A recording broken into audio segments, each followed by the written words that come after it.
What is up, everybody, and welcome back to another crazy lore video. On one of my previous lore videos that I posted, I got slapped with this beauty of a comment talking about the connection between the Souls universe. What do you... What was he...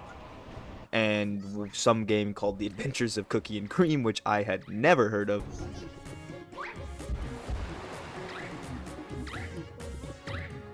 But apparently the connection was obvious, so naturally I had to find out what this obvious connection was to satiate my desire for more Souls lore. After much research into the Cookies and Cream universe, I think I finally got it. If you're interested in learning more, then we'll get right to it, starting with the lore we know least about. Just kidding. The Adventures of Cookie and Cream is a platforming game made by FromSoft for the PlayStation 2, filled with confusing puzzles and harrowing danger.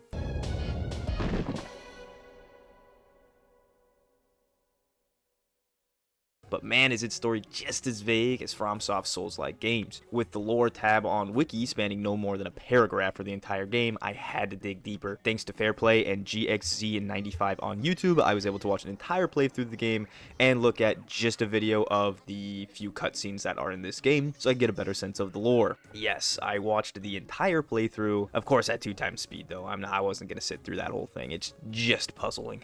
Unfortunately, there wasn't much in-game material to go off of except for the few short cutscenes at the beginning and end of the game. From these, we can glean that the moon has gone missing right before the Rabbit Clan is set to conduct its moon ritual. What this moon ritual is and why it's needed, I have no clue, and the game doesn't really tell us. It just has to get done, and they can't do it without the moon. So these two little bunnies, armed with only these crowns for courage, are tasked with returning the moon to its place so the Rabbit Clan can finally conduct its moon ritual on time. Huge spoilers ahead if you haven't played this game or for some reason want to play it and not get the last cutscene spoiled for you, then play it yourself, skip through this, but I'm going to talk about the end of the game, even though I don't know if I can spoil a game that came out on PlayStation 2. But once all the bosses are defeated, the two heroes use the boss's dropped effigies to complete a different bunny cult ritual, which teleports them high into the sky. The thing that I can't understand is that this isn't the moon ritual, but it's never talked about how this gets them to the moon, or that this is what we were working towards.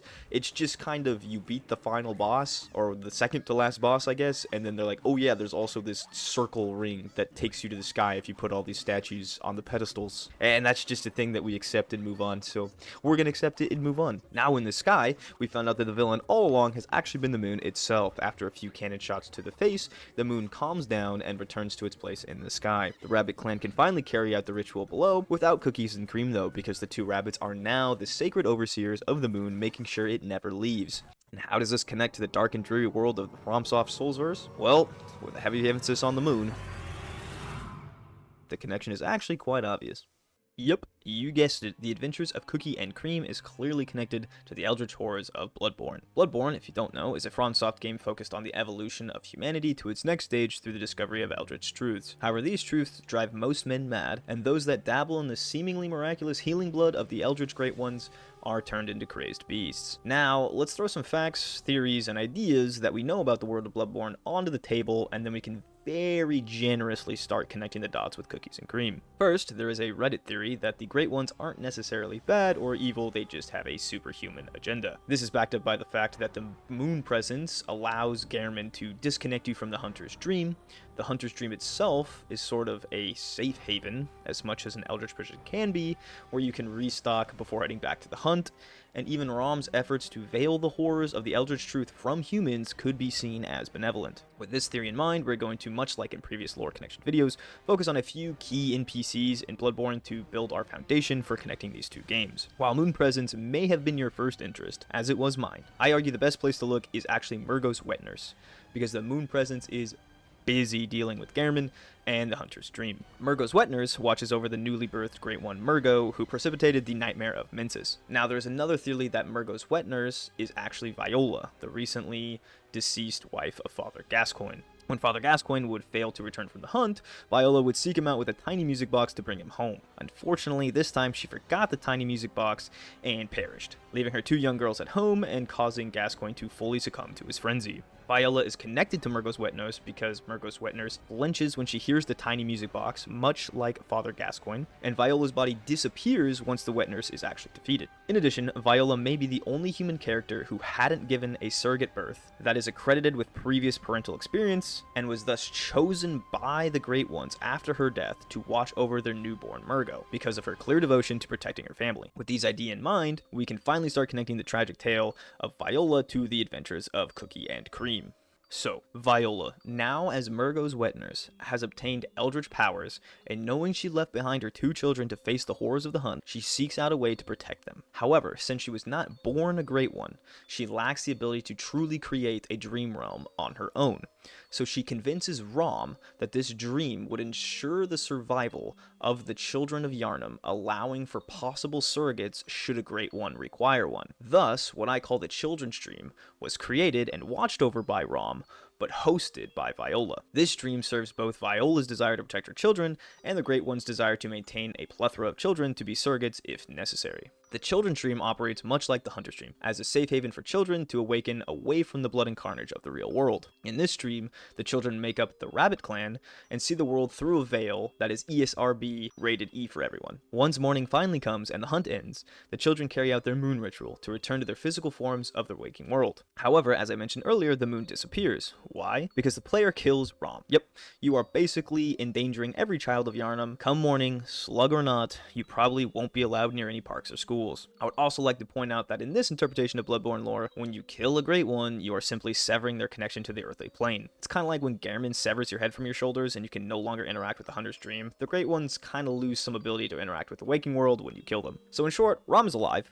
He's just kind of pissed and ignores his duty of maintaining the fabric of the Children's Dream. At the same time, with the barrier between human and eldritch destroyed, the player is now on the hunt for Murgo. If the wet nurse were to fall in the battle to come, Viola feared the complete unraveling of the Children's Dream that now held both of her daughters. Thus she enlists 2 rabbits, Cookie and Cream, to bring Rom, as the moon, back to his place watching over the children. Thus Cookie and Cream are thrust onto this unknown island that holds the path to the fractured psyche of the Great One, Rom. The duo solves puzzles and defeats the Guardians blocking their way. With the effigies in hand, they break the barrier between the Dream and Rom, finally face to face with their would-be protector. Cookie and Cream knock some sense into Rom. With the moon back in place, the moon ritual appears ready. However, with Viola's death at the hands of the Bloodborne player, the energy that hosted the dream and powered the ritual is now gone. So Rom takes on Cookie and Cream as new surrogate Great Ones to host the Children's Dream. Finally, the children are able to perform the moon ritual and return to their physical forms in the waking world. Thus, the connection of the adventures of Cookie and Cream to FromSoft's Soulsverse in Bloodborne is complete. It is a silver lining to a dark tale, the first light of morning that signals the end of another vicious hunt.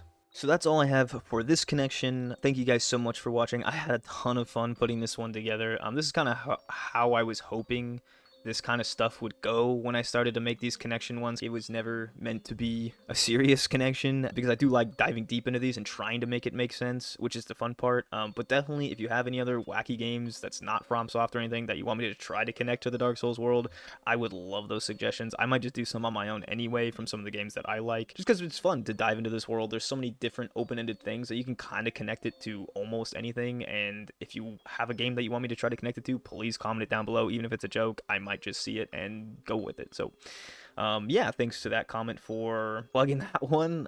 But yeah, that's the connection between the Adventures of Cookie and Cream and Bloodborne. I hope you guys have a great one, and I will see you in the next video. Bye.